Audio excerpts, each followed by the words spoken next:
Dan jangan lupa untuk subscribe YouTube channel Metro TV News dan juga nyalakan notifikasinya.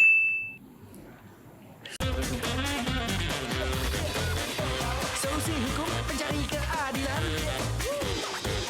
Hot Room. Para Hoters ketemu lagi dengan Gus Lora Hotman Paris dan Intan Saumadina, hanya di Hot Room, only on Metro TV. Nah, tema kita hari ini adalah keadilan untuk pekerja migran. Kenapa nih, Bang? Ada kasus yang sangat viral di Singapura. Seorang TKW dari Nganjuk, Jawa Timur memenangkan suatu perkara bernama Partiliani yang menimbulkan kehebohan di Singapura sampai Menteri Kehakiman dan Hakim juga ikut memberikan komentar di Singapura.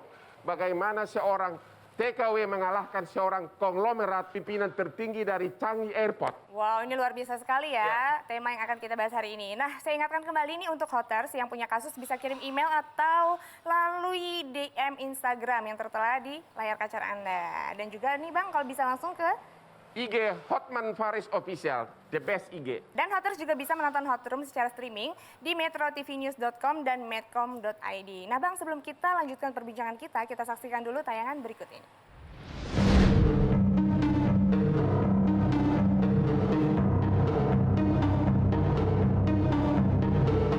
Bekerja di luar negeri menjadi tujuan bagi sebagian besar masyarakat Indonesia untuk mengais rezeki.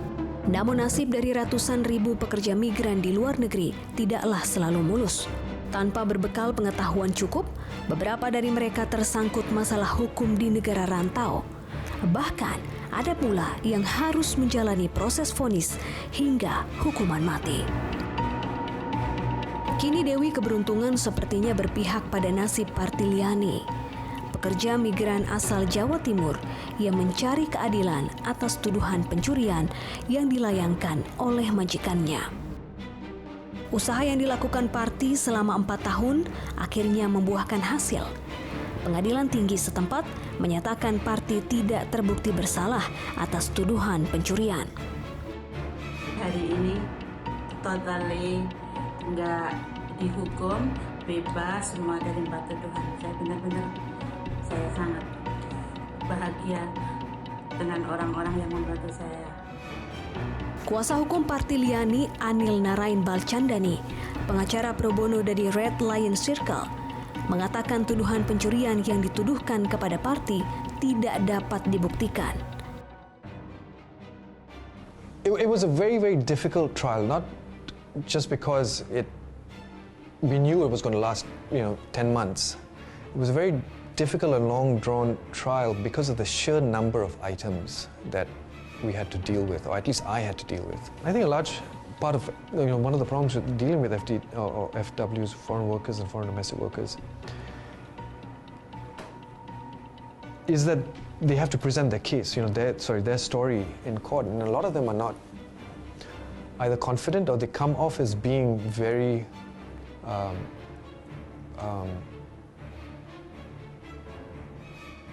not underconfident, just unprepared also, it's a daunting process being cross-examined. That's the real jawbreaker or the back-breaking activity, meeting with them every week, every month, giving them that not incentive but hope that something good can happen.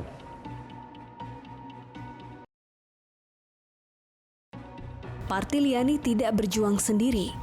Ia juga dibantu oleh HOME, Humanitarian Organization for Migration Economic, sebuah yayasan yang peduli kepada para pekerja migran di Singapura.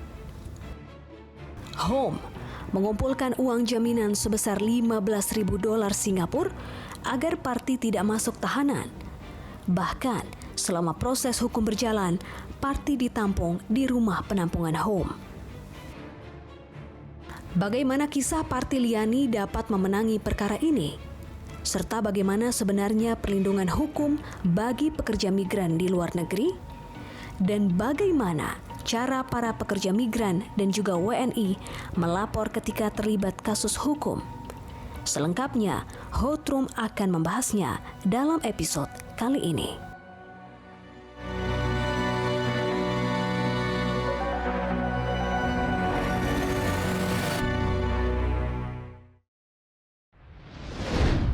ini sudah hadir narasumber-narasumber yang akan membantu kita membedah kasus ini ya Bang ya. Bapak Beni Ramdhani, Kepala Badan Perlindungan Pekerja Migran Indonesia, BP2MI. Ya. Siang, Selamat Pak. pagi. Selamat siang. Dan juga ada Ibu Anis Hidayah, pendiri Migrant Care. Hadir bersama kita melalui online ada Bapak Didi Eko Pujianto, Kuasa Usaha @interim KBRI Singapura. Selamat siang Pak. Dan juga Profesor Hikmahanto Juwana, Ahli Hukum Internasional Publik. Selamat siang Prof. Selamat siang. Ada Mbak Erwiana, mantan pekerja migran di Hong Kong. Oke Bang Hotman. Saya mau tanya pertama ke Ibu Anis, pendiri Migrant Care. Ini kasus party di Singapura telah viral di Singapura berhari-hari. Sementara di Indonesia hampir nggak ditulis. Seorang TKW dari Nganjuk yang sebelumnya divonis 2,5 tahun penjara, kemudian di tingkat banding dibebaskan sampai Menteri Kehakiman Singapura pun kasih komentar. Bisa nggak Ibu Anis sedikit ceritakan kasus ini tentang apa? Ya, jadi Mbak Parti ini sudah bekerja hampir 10 tahun di Singapura, Ya.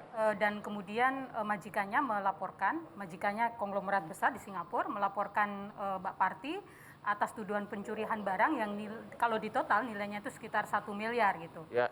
Kemudian ditangkap pada Desember 2016 dan pengadilan distrik atau sama dengan pengadilan negeri di sini memvonis 2 tahun 2 bulan.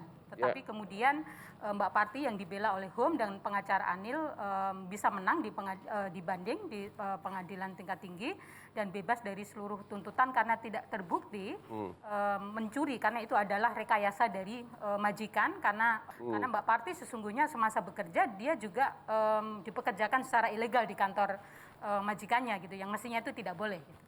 Sehingga entah kenapa ini si Parti punya keberanian, dia melawan, dan si Parti itu katanya mau ngadu ke misalnya kementerian apa itu di Singapura? MOM, Ministry of Manpower. Oh, dari Kementerian Tenaga Kerja. Ya. Karena ketakutan dilapor, si majikan ini pecat dia. Ya. Dan dalam 2 jam harus meninggalkan rumah. Kemudian dia disuruh kumpulkan barang-barangnya, bahkan agen tenaga kerjanya pun suppliernya datang, ya. Cuma karena buru-buru semuanya, ada satu box yang berisi barang-barang dari si Parti ini diserahkan ke majikan agar nanti dikirimkan ke Indonesia, dikirimkan. Akhirnya dia pulang. Katanya tahu 2 hari kemudian, itu tahu dari mana, si majikan ini buat laporan polisi karena katanya di box ini ditemukan barang-barang mereka, padahal si Partinya sudah pergi. Iya, kemudian bersama pengacaranya melakukan upaya banding. Ya. Karena dinilai janggal gitu ya, gitu, sehingga kejanggalan itu yang kemudian menjadi dasar pengacaranya untuk mengungkap gitu dan jadi bukti baru bahwa sebenarnya ini pidana yang direkayasa gitu. Yang menarik di putusan ini, hakim mengatakan begini, dari segi emosi kejiwaan, si TKW tersebut buru-buru disuruh mengemasi barangnya, ya bisa aja kecampur sama barang lain. Ya kan? Yang kedua, barang tersebut toh ditinggal juga di majikan, ya, untuk dikirimkan ke Indonesia.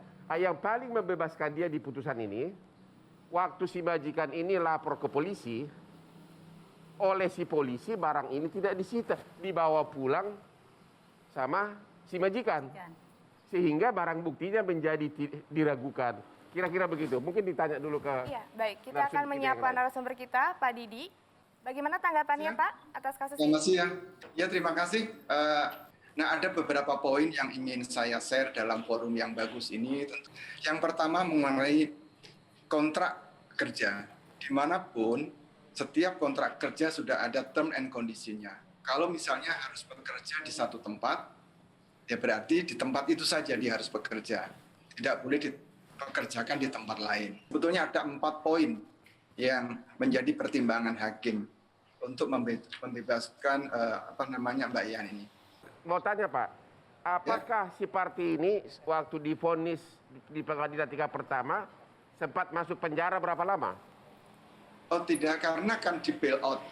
Jadi di sini ada sistem bahwa dengan bail out dengan sejumlah dana dia tidak perlu ditahan. Yang bail out waktu itu siapa? Emang TKW ini punya uang untuk menjamin? dari Home, LSM yang selama ini memberikan bantuan dan penampungan, itu memberikan jaminan kepada pengadilan. Tapi Bang Hotman, mungkin pertanyaannya kenapa harus Home ya Bang ya? Karena kan di sana ada KBRI. Sebetulnya KBRI itu memiliki kerjasama dengan beberapa LSM yang besar di sini. Organisasi besar ini memiliki shelter, sama dengan juga KBRI. Tapi dalam kasus ini, KBRI pada saat itu baru tahu sekarang sesudah viral atau bagaimana? Tidak. Dari awal kita mengetahui. Dari awal kita juga berkomunikasi dengan Pak Anil. Dari awal kita juga berkomunikasi dengan Home.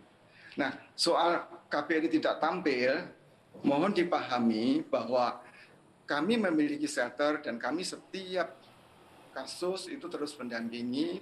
Tentunya ada yang kami tangani, ada yang ditangani CDI, ada yang ditangani FAS, ada yang ditangani Home. Nah, kawan-kawan kita, PMI kita di Home itu juga ada beberapa, bukan hanya Mbak Parti. Kawan-kawan kita yang ada di CDI juga ada beberapa, kawan-kawan kita yang di FAS juga ada beberapa. Sampai Menteri Hukum Singapura, Samugam, justice is blind, keadilan itu buta. Kalau memang kita salah, kita akan koreksi diri sendiri. Itu hebat, seorang Menteri Hukum sampai turun ikut ngomong di media. Bagaimana komentar Bapak? Luar biasa memang. Jadi ada sebuah pengakuan dan juga niatan dari pemerintah Singapura untuk mengkoreksi apa yang telah terjadi.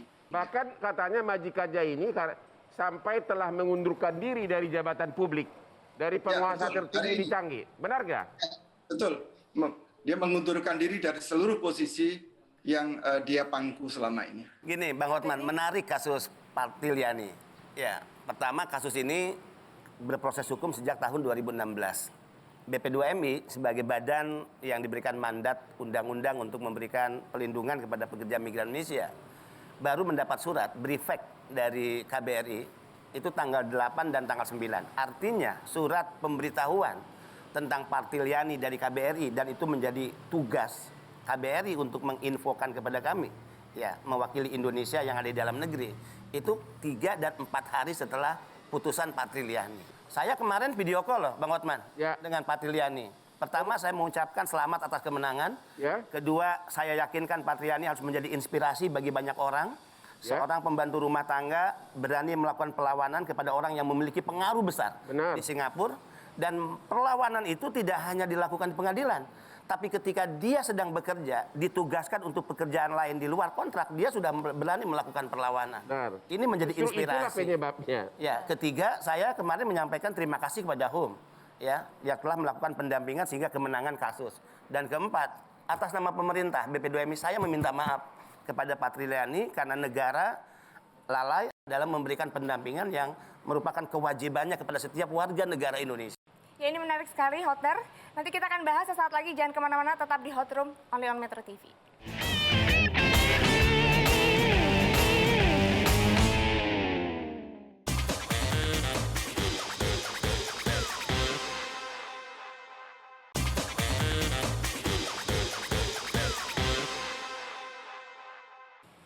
Kembali lagi di Hot Room bersama saya Intan Somadina dan juga Gus Lora Hotman Paris. Bang Hotman, ini menarik sekali ya melanjutkan perbincangan kita tadi. Pak Beni menyatakan bahwa memang ada permintaan maaf dari negara ya Pak ya. Apakah parti sendiri mengeluh bahwa tidak ada bantuan dari KBRI Singapura? Yang hebat saat video call kemarin tidak ada keluhan apapun. Tapi yang saya tahu bahwa tugas pelindungan kepada setiap warga negara Indonesia, pekerja migran di dalamnya, itu menjadi tanggung jawab sepenuhnya dari KBRI. Perwakilan kita. Bagaimana nih dari KBRI? Kita juga sudah melakukan laporan-laporan ketika B2MI belum lahir, yang namanya masih BNP 2 TKI. Nah, khusus kasus ini aja dulu Pak. Pertama begini Bang Hotman, tidak seluruh kasus yang ditangani atau terjadi di luar negeri itu tentunya ditangani sendiri oleh perwakilan kita.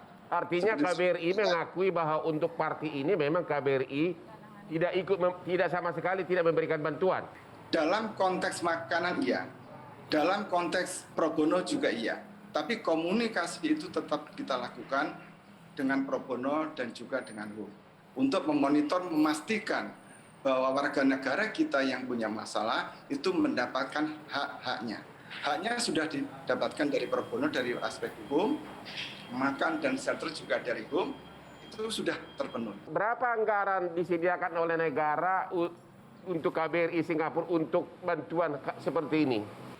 Kalau boleh kita buka di forum ini, tahun 2020 ini 450 juta.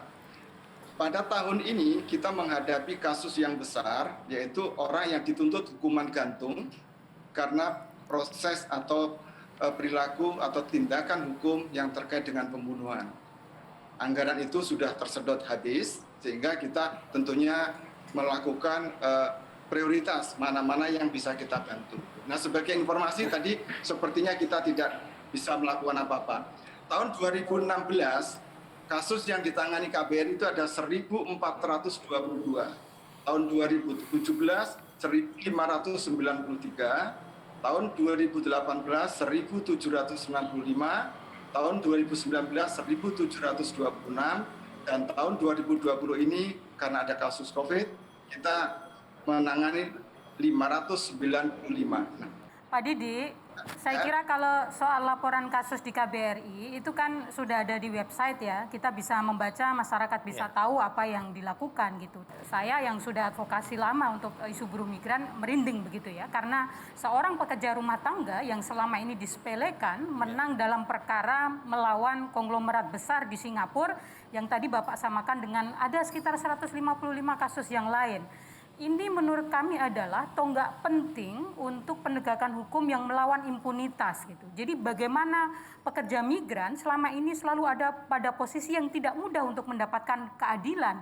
Apalagi dalam kasus ini KBRI relatif tidak punya kontribusi yang signifikan karena pengacara itu pro bono, kemudian pendampingan oleh HOM, bahkan uang jaminan itu juga HOM yang menyediakan gitu. Mestinya apa yang dilakukan KBRI adalah ya satu mengapresiasi HOM, Anil dan bagaimana mengapresiasi Mbak Partiliani ini seperti yang Pak Beni sampaikan menjadi inspirasi pekerja migran kita di seluruh dunia untuk juga melawan terhadap kasus-kasus yang mereka hadapi di negara manapun mereka berada gitu. Seperti Erwiana yang juga menang waktu itu di Hong Kong yang juga dibela oleh pengacara pro bono gitu. Ya, terima kasih. Yang pertama, jangan disalahartikan bahwa kami menganggap remeh kasus ini. Tidak memberikan bantuan berarti tidak memberikan perhatian. Karena kita tahu bahwa di tangan HOM dengan pro bono yang bagus, itu tentunya sudah mendapatkan sesuatu yang lebih proper.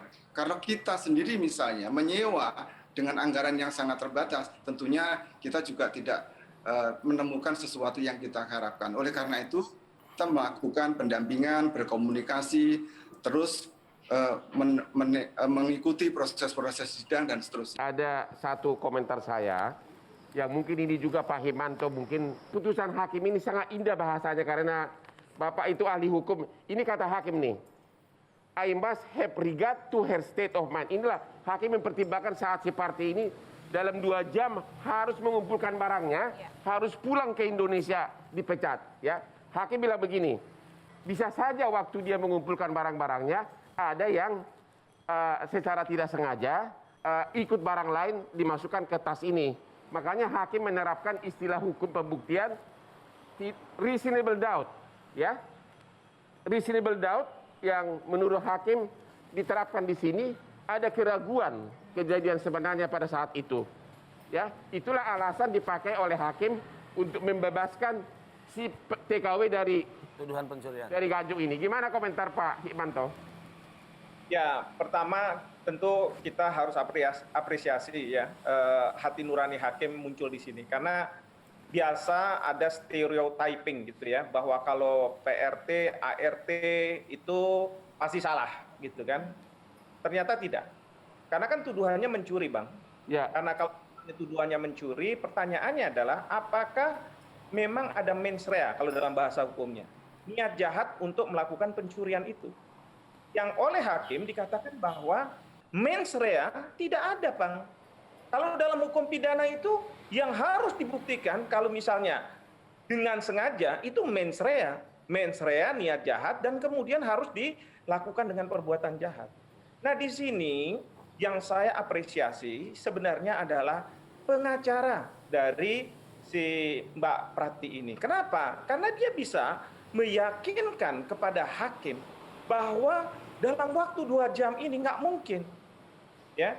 Dan kalau misalnya pengacara, ya tadi sudah Pak Didik sampaikan, kalau pengacara yang disewa oleh negara, tentu karena anggarannya kecil, ya tidak mungkin. Tetapi kalau misalnya pengacara yang disewa oleh organisasi lembaga swadaya masyarakat, ya idealisme. Pengacara pro bono idealisme. Artinya apa?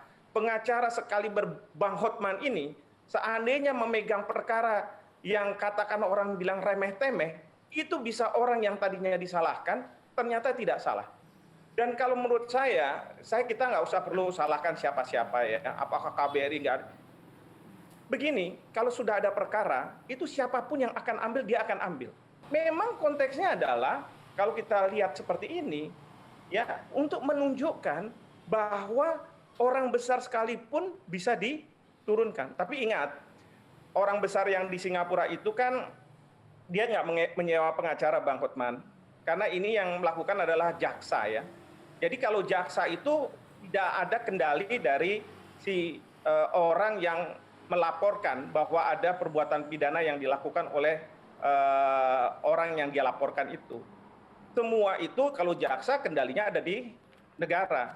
Nah, Artinya pengadilan atau jaksa tidak bisa dipengaruhi si konglomerat ini, begitu kan? Betul sekali. Singapura. Apalagi di negara maju seperti, bukan negara maju lah, negara yang sudah stabil hukumnya ya, yang tidak mungkin yang namanya jaksa itu dipengaruhi oleh pihak yang melapor itu, gitu Bang. Ya, ini menarik sekali ya Bang ya, ini bagaimana bahwa memang kalau di negara yang hukumnya sudah stabil, jaksa tidak akan bisa dipengaruhi oleh orang yang mengadukan kasusnya ke pengadilan. Nanti kita akan bahas lagi Bang Hotman dan juga Prof. Sesaat lagi, jangan kemana-mana, tetap di Hot Room only on Metro TV.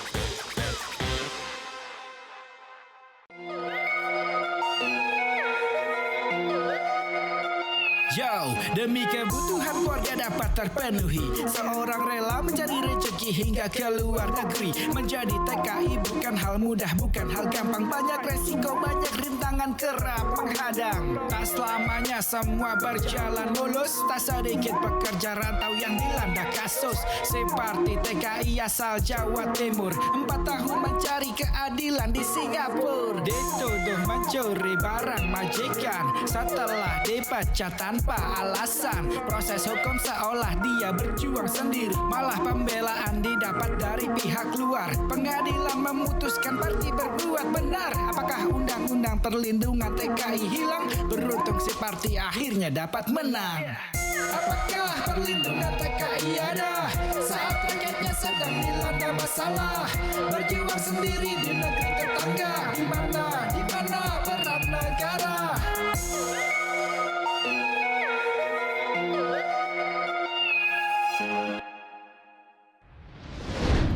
Kembali lagi di Hot Room bersama saya Intan Somanina dan Gus Lora Hotman Paris on Metro TV. Bang Hotman, ini kita juga sudah hadir narasumber kita, Mbak Erwiana, mantan pekerja migran di Hong Kong. Silakan Bang Hotman.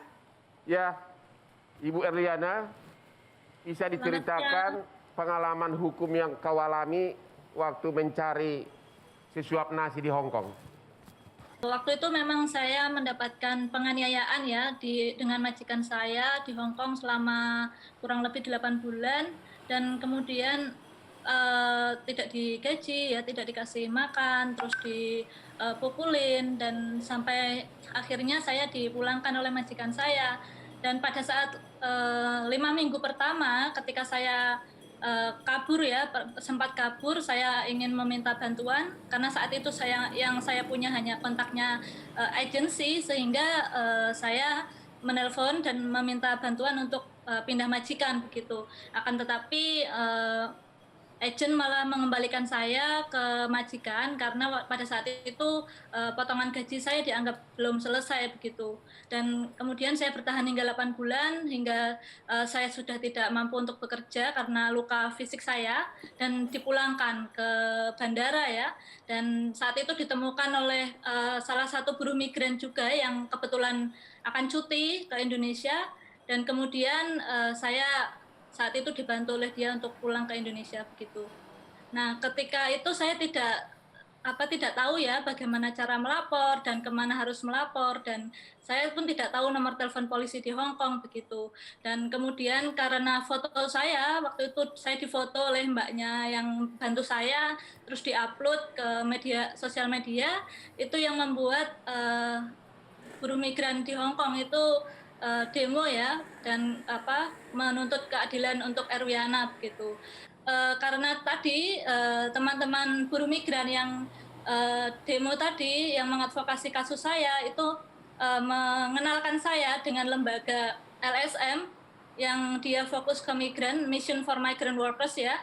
Saya di sana dibantu mencarikan pengacara dan juga dibantu untuk shelter oleh mereka sehingga untuk pendampingan hukumnya pun saya didampingi oleh mereka. Jadi walaupun sudah ada demo besar-besaran di sana atas kasusmu ini, KBRI di Hong Kong tidak turun untuk tidak mencari kamu dan juga tidak memberikan bantuan? Pada saat itu mereka memang datang ya untuk mengirimkan ini ya penerjemah ke waktu BAP dengan kepolisian Hong Kong. Waktu itu saya masih dirawat di rumah sakit di Sragen, di Amal Sehat dan kemudian setelah proses berjalan kurang lebih sudah 2 bulan atau 3 bulan baru mereka menawari saya pengacara begitu. Padahal saya sudah memilih pengacara saya begitu untuk proses hukumnya. Akhirnya majikan kamu, mantan majikan dihukum berapa tahun? Seharusnya putusan pengadilan 6 tahun ya kurang lebihnya dan tapi baru 3 tahun sekian sudah dibebaskan begitu.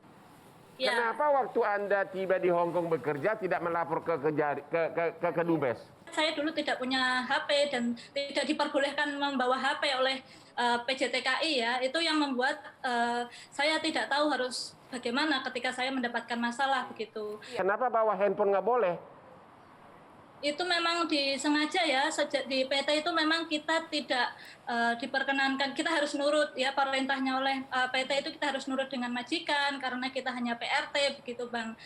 Nah saat itu saya menulis di buku Bang karena memang nggak boleh dan sebelum berangkat kita ini dibongkar semua koper kita Bang atau tas kita yang mau kita bawa. Boleh tahu kira-kira apa background-nya itu agar dia tidak kembali atau gimana? Agar dia terputus komunikasi dengan keluarga, dengan pemerintah sehingga posisinya lemah untuk melapor, untuk mencari bantuan gitu. Jadi calon korban itu memang diperlemah posisinya. Oh begitu. Sehingga mereka mudah dieksploitasi gitu ya. Jadi apa yang dialami Erwiana itu sesungguhnya gambaran umum gitu. Bagaimana pekerja migran itu sedemikian rupa itu diperlemah posisinya. Mungkin ini kita tanyakan kepada Pak Didi Bang, bagaimana seharusnya kalau ada tenaga kerja Indonesia yang bekerja di luar negeri jika terkena masalah atau mengalami kasus yang sama seperti ini? Kalau permasalahan ketenaga kerjaan normal melalui KBRI atau langsung kepada kementerian atau lembaga setempat yang memang bertugas untuk itu. Jika itu sampai terjadi kriminal atau tindak pidana, tentunya bekerja sama dengan polisi setempat, kita melakukan tindakan-tindakan pendampingan sampai kasusnya selesai. Memang kita akui di banyak negara itu perbedaan undang-undang, perbedaan sistem, perbedaan agama, perbedaan macam-macam, sehingga tingkat kesulitan untuk melakukan pendampingan secara penuh itu berbeda-beda. Seperti di Timur Tengah itu berbeda dengan Malaysia, Malaysia berbeda dengan Hong Kong berbeda dengan Singapura, dan seterusnya. Nah dalam konteks ini memang pembekalan bagi ibu dan bapak semuanya sebelum berangkat itu sangat penting sekali. Yang membuat kawan-kawan kita itu secure, merasa tenang, karena secara medis sudah sehat, secara teknis mereka siap, secara mental mereka juga siap, semua informasi juga dibekali. Nah inilah fungsi di mana persiapan-persiapan di Indonesia itu sangat penting. Baik Bang Hotman, mungkin ini menarik ya Bang, boleh saya tanya kepada Pak Beni, ini Pak Beni ini sebenarnya seperti apa sih Pak seharusnya pembekalan terhadap tenaga kerja Indonesia yang akan bekerja di luar negeri supaya tidak ada lagi kejadian terlantar seperti ini? Kasus-kasus yang dialami oleh pekerja migran Indonesia, eksploitasi, kekerasan fisik, kekerasan seksual, gaji yang tidak dibayar sesuai kontrak, pemutusan hubungan kerja secara sepihak, kemudian jam kerja yang melebihi batas, bisa dibayangkan ada PMI yang bekerja 22 jam, istirahatnya hanya 2 jam. Ini tidak lepas dari adanya beberapa kejahatan yang saya mengatakan begitu, yang ini harus diperangi oleh negara secara serius. Pertama, Bang Hotman, itu kejahatan terkait sindikat pengiriman pekerja ilegal. Kalau TKW di Singapura atau di Hong Kong, berapa bersih upah yang dia terima dan jaminan lain apa aja? Ya, rata-rata kalau berangkat soalnya. Rata-rata kalau Hong Kong itu bisa dikatakan di antara 10 sampai 25 juta ya. Itu untuk berbagai sektor ya. Sektor pekerjaan. Itu net untuk dia. Iya. Bang Hotman, rata-rata yang mengalami masalah-masalah yang saya sebutkan tadi adalah mereka yang bekerja ke negara penempatan melalui jalur tidak resmi. Nah, pengiriman yang dilakukan oleh para sindikat ini, saya selalu menyebut ini adalah komplotan pemilik modal yang dibackingi oleh oknum-oknum yang memiliki atributif kekuasaan. Ini bisnis kotor, cara mendapatkan uang dengan jumlah besar dengan cara yang cepat. Nah, ini harus kita perangi sejak awal sebetulnya.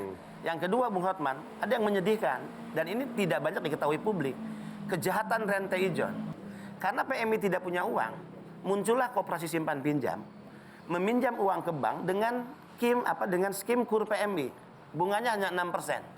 Dipinjamkan ke PMI untuk kebutuhan tadi, bunganya 21 sampai 27%. Akibatnya PMI tidak bisa menerima gaji sampai 10 bulan. Ini kejahatan juga yang harus diperangi oleh negara secara serius. Itu tugas siapa? Tugas BP2MI, tugas pemerintah tentu. Tugas Bapak juga? Termasuk. Oh. Kalau tugasnya Ibu?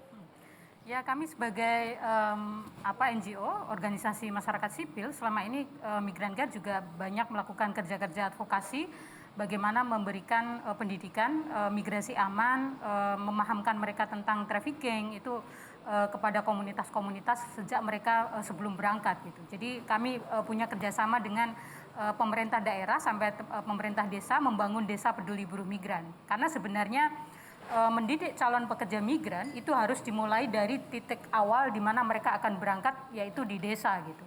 Ini kita juga akan kembali bertanya dengan Mbak Erwiana. Mbak Erwiana, ini bagaimana pendapatnya Mbak Erwiana untuk pembekalan sebelum berangkat untuk bekerja di luar negeri?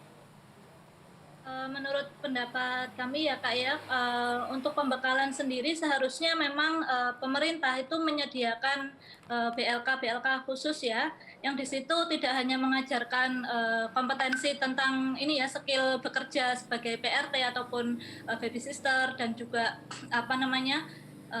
penjaga jompo ya, tapi juga bagaimana edukasi tentang hukum di negara penempatan. Bang Hotman, nanti kita juga akan berbincang ya Bang dengan Prof. Hikmah ini sebenarnya bagaimana peraturannya dalam hukum internasional. Sesaat lagi jangan kemana-mana, tetap di Hot Room.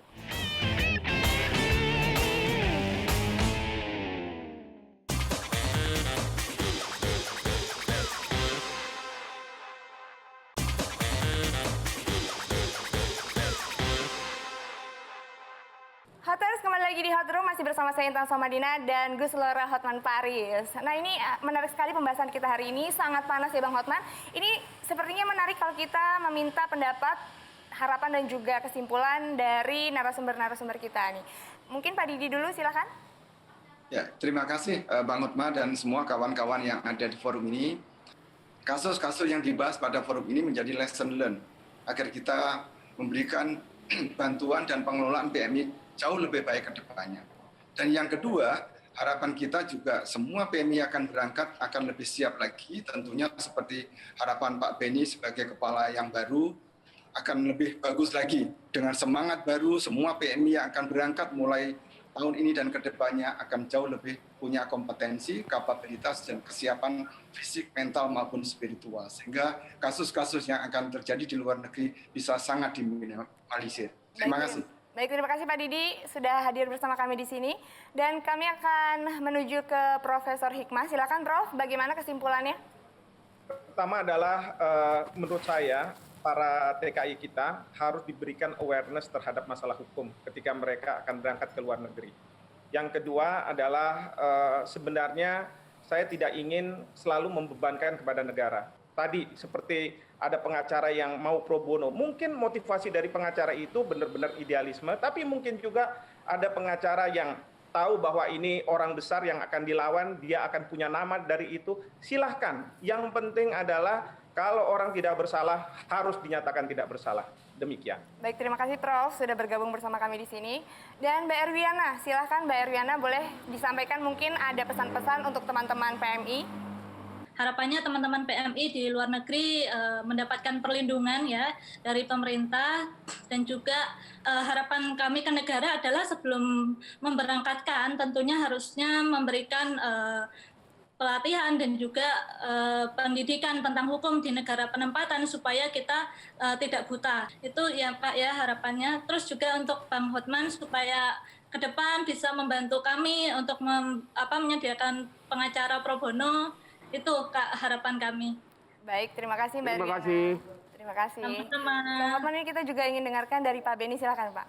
Pertama, negara harus benar-benar hadir, ya, memberikan pelayanan istimewa kepada PMI, mempermudah setiap urusan, menyiapkan tempat-tempat yang mereka merasa nyaman dimanapun mereka berada, perlindungan hukum yang benar-benar bisa menjamin bahwa mereka memiliki negara dan negara melindungi mereka, dan di sisi lain tentu adalah bagaimana negara memberikan pembebasan biaya penempatan kepada PMI, dan itu sudah dilakukan oleh kami Pak Hotman.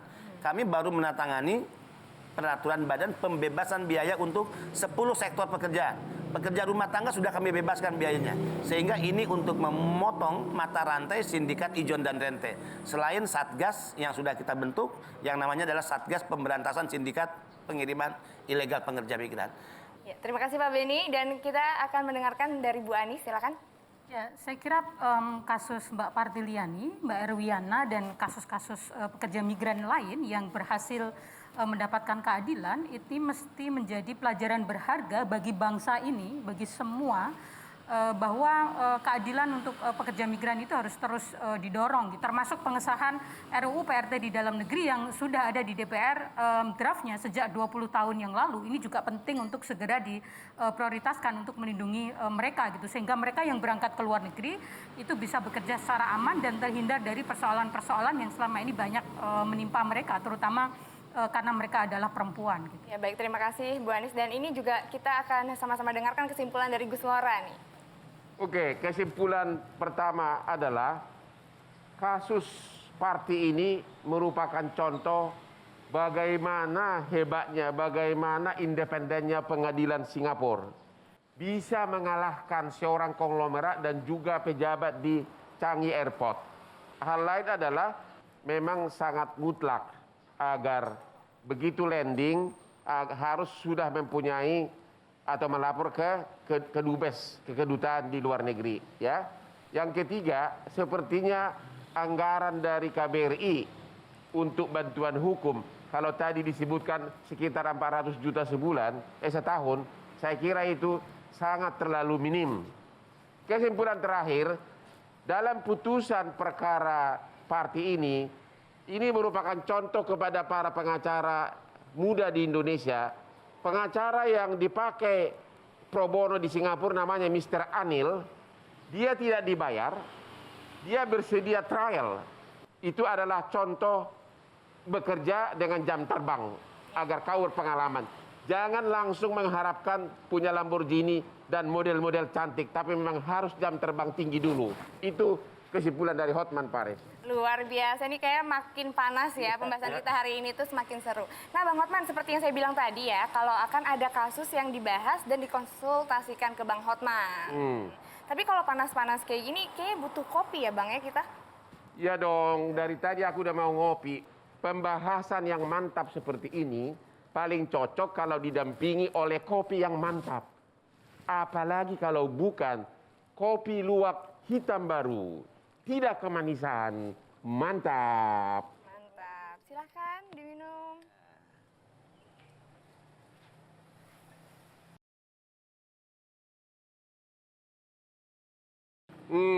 Kopi luwak memang kopi mahal, mantap.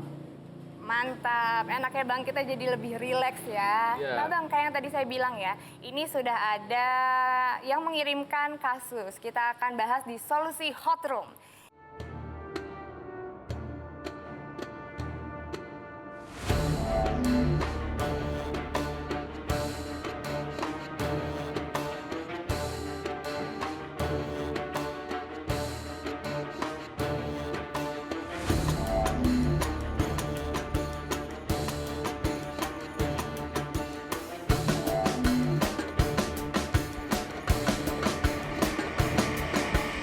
Oke, tanggapan Hotman adalah masalah PHK paling sering pihak karyawan di pihak yang lemah. PHK itu prosedurnya hanya satu, yaitu lapor ke Binawas Depnaker, itu harus ditempuh, nggak ada pilihan lain. Habis itu baru boleh gugat ke pengadilan perburuan atau PHI. Untuk menempuh proses ini lama, ya.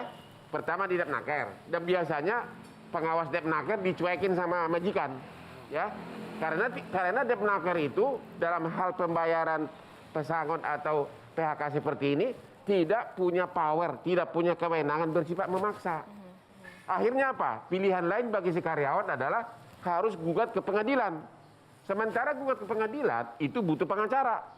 Sudah menang di pengadilan, masih ada upaya hukum, akhirnya bertahun-tahun. Itulah dilema dalam hal hukum di Indonesia. Memang dari segi hukum banyak contoh kasus di mana sisa kontrak bisa digugat pembayarannya. Jadi kalau masih ada kontrak 1,5 tahun lagi, sudah banyak kasus sisa kontrak itu si majikan dihukum bayar. Cuma persoalannya, mau nggak Anda dalam musim pandemi ini harus mencari pengacara, keluar biaya, dan kasus perburuan seperti itu bisa makan waktu sampai hampir 2 tahun, sampai di tingkat Mahkamah Agung. Itu jawaban saya. Kalau jalur resmi hanya itu. Berarti ini masih bisa dipikirkan kembali ya Bang ya, untuk cari solusi yang lain yang mungkin ya. Baiklah, Hoters, terima kasih banyak sudah menyaksikan Hot Room hari ini. Nggak terasa ya Bang ya, perbincangan kita sangat panas hari ini. Terima kasih untuk seluruh narasumber yang sudah hadir di sini. Hoters, jangan lupa untuk terus saksikan Hot Room setiap hari Selasa pukul 20.05 hanya di Metro TV. Saya Intan Samadina dan Kuswara Hotman Paris. Pamit undur diri, terima kasih. Sampai jumpa. Berjuang sendiri di negeri tetangga, di mana peran negara. Metro TV, knowledge to elevate.